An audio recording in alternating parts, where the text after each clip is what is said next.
If you're a writer or know someone who wants to become a writer, they're going to want these free tools. Never get writer's block again. These tools will be available in the description down below. These tools are applicable to any type of story, whether it's a film, series, comics, manga, novels, video games, anything that needs a story, these tools are applicable to. Also remember that perfect structure doesn't mean perfect story, but structure does help create coherency. More context about these tools are available in my book, Absolute Cinema Storytelling Techniques, which would expand on how and why you would choose specific things when writing a story. So which type of structure you would use, which is preferential, how to create a character, their arc, their traits, building a bad guy, just anything you need in a story. It's got all of it kind of wrapped into one book, simplified as much as possible to help you kind of just remember details. If you're only going to use the Google Doc version of these tools, you're going to want to see how they are used in their original format so that when you start using the Google Doc version, you won't be confused as to why you'd fill out the document the way it should be filled out or the way it should be used. There's no particular order. It's just that there's certain things you have to think about when using the specific sections. These tools are meant for you to use before you start writing your script, novel, or whatever it is you plan on writing. It is to create the foundation. It's the blueprint, which is what helps stop the writer's block. So don't start writing your script and then try to use these tools. These tools are the first step. It lays everything out for you so that eventually when you start writing the long form version, you won't get lost later. Before I show you how these tools are used, I'm first going to show you 3 different story structure formats that are available as part of this tutorial. They will be available in PDF and JPEG format. So if you need a print, PDFs will be available. And if you're just going to plug them into whatever program you use to write on, then you just use the JPEG to plug it into your, whether it's Photoshop or Canva or whatever program you use for designing. And they will also be available in 8.5 by 11 and 11 by 17. Now here, the first story structure tool here is known as the hero's journey. Many of you have probably heard of this one. This is not my preferred method, but I did want to make it available in case it is something you prefer to use. The second one here is another well-known story structure tool. It is called the 3-act story structure. And this is the most commonly one you will see used in film. This one I like to use in combination with the next tool I'm going to show you, which is called the story circle structure. The first story circle structure iteration was created by Dan Harmon, the creator of Community and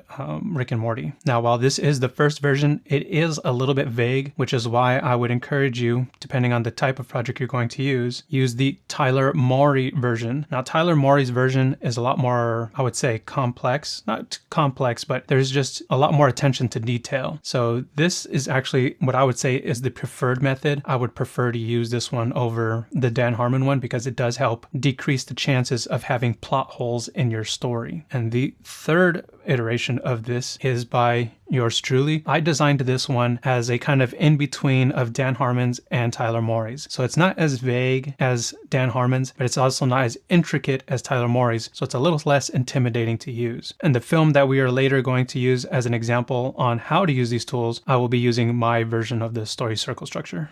Okay, so here in the 3-act story structure, the beginning goes as exposition, which is kind of just the introduction to our world, and the inciting incident, which is an introduction to the journey, the conflict. What is this story going to be about? Now, in Act 2, we have the rising action, which is caused by the inciting incident. So what is leading up to all of the drama, or what is the drama leading up to? Then we have the climax, which is what has been led up to. In Act 3, we have our falling action, which is kind of just the story kind of coming to a close, and the resolution, which is the story at its close. So that, in its most simplified format, is the 3-act structure. All right, so now that we've gotten that out of the way and you kind of get a basic understanding, let's see how it is simplified using Mean Girls. So this will obviously be through the perspective of Katie, the protagonist. So our exposition here is that Katie starts a new life in public school. Her inciting incident is that she joins the popular girl clique, the Plastics. Now, as we get to the rising action here, she has to navigate through gossip and sabotage friends. The climax is the spreading of rumors causing school chaos via the burn book. And in Act 3, we have our falling action, which is when Katie confesses to her mistakes and apologizes. And the resolution here is that the cliques break up and they find true friends. Now, when it comes to the story circle structure, again, we're going to be using my version of this tool, and I will break down how I've separated this pie into 8 slices. Okay, so the first slice of the pie is a character is introduced. The second slice is their desire. There's a want or a need. The third slice of the pie is a complication. Something and or someone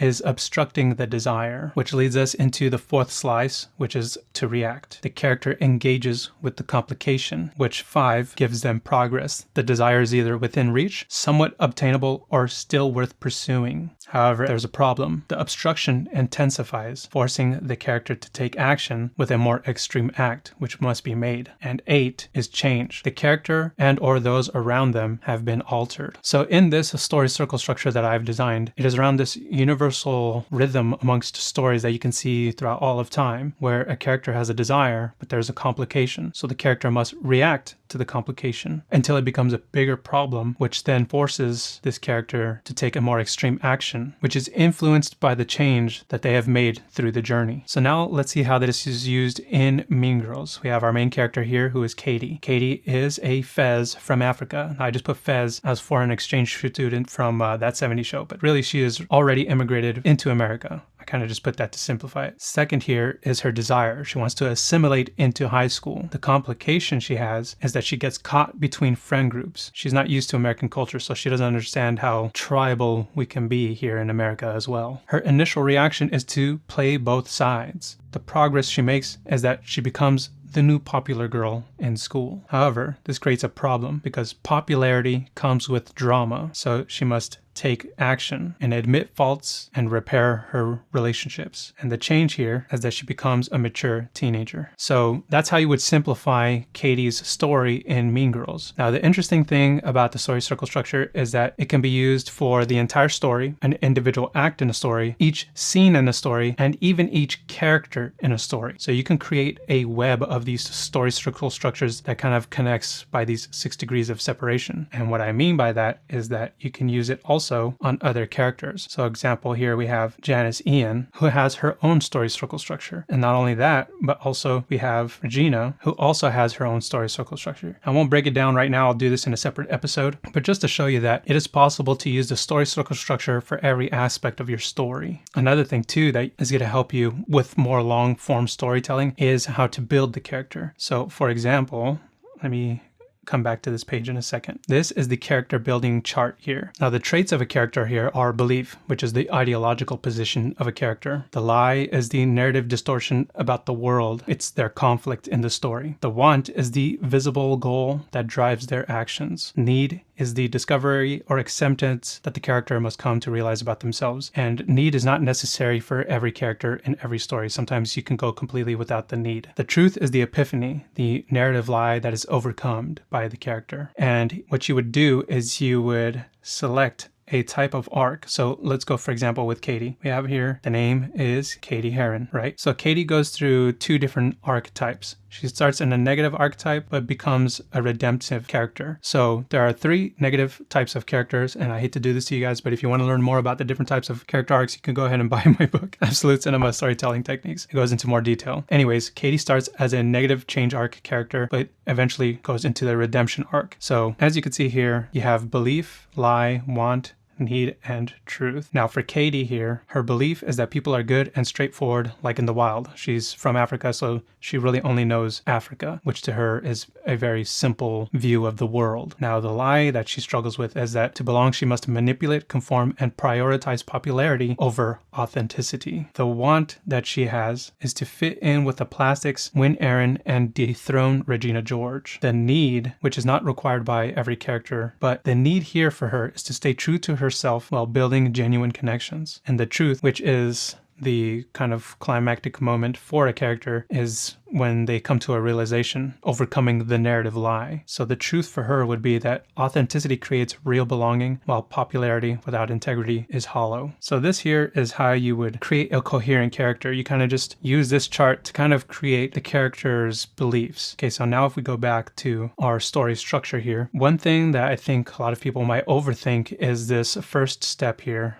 this first slice of the pie, because it's a lot to fill out. And remember, when I was showing you the example earlier, I was really only just giving very simplified points of plot. It doesn't have to be completely written in detail. You can add the details in there later, but you just want to get the most simplified form of what's going to happen in the story. And that's what's going to kind of help you remember, like, where am I going when I'm writing, so you don't get that writer's block. Again, this first slice of the pie right here don't worry about filling the whole thing in because it is already covered here in the character chart. So you can think of the character chart here as an extension of this pie right here. This is the first step. So if you feel like you need more room to really flesh out the first slice of the pie, just think of the character chart as an extension of the pie, or the first slice at least. Now, another thing I wanted to share with you guys here is that the story circle structure might be a little bit intimidating to use because it is in the shape of a, kind of a pie shape. So I made a grid version as well, which makes it easier for you to fill out, because now all you have to do is just come in here and write in your little plot points in this grid format instead of having to worry about fitting it in these triangle slices. And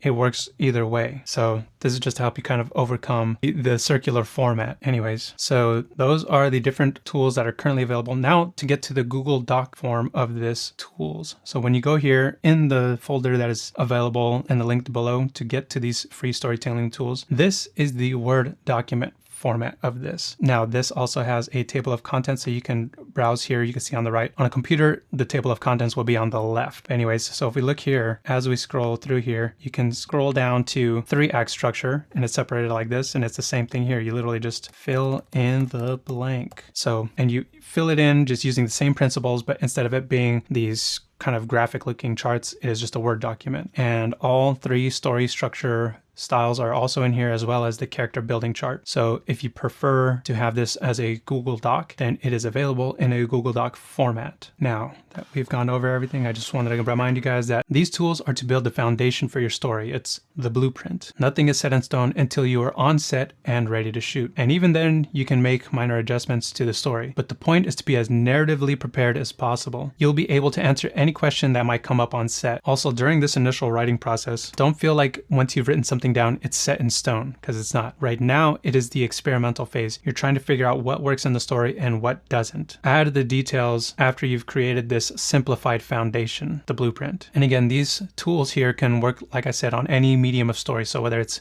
a film, series, comics, manga, anything at all that is going to be constructed as a story, these tools can be used for. Now, when it comes to short films in particular, you might not need the character building chart. It doesn't hurt to use it, but it's not necessary. I would primarily stick to the story circle structure, because you can think of it as telling a story in 8 single shots, or even in the 3-act story structure, which you can think of it as 3 shots. So it's like beginning, middle, end. How can I tell a cohesive story in 3 shots? Same with, story circle structure, a story in 8 shots. And it doesn't matter what order you build in. You don't have to go 1, 2, 3, 4, 5, 6, 7, 8. Let's say you think of a character and the change they're going to make. So you're thinking of the first step and the last step. You can literally start from there. Like, my character is XYZ and the change they're going to go through is, 1, 2, 3. And how can I get to that point between these other 6 slices of the pie? So it doesn't really matter where you start. All that matters is that as soon as you start having an inspiration for a story, look at these tools and think, where does this part of my currently envisioned story fit into this narrative formula? And how can I make it so that I can then build up to that point or build after that point? Watch my series on how these tools are used in movies you love if you want more in-depth examples of how they are used before you start using them in your own stories. Now, again, more context is available in my book, Absolute Cinema Storytelling Techniques. It is the coolest thing I've ever designed. Pretty proud of it.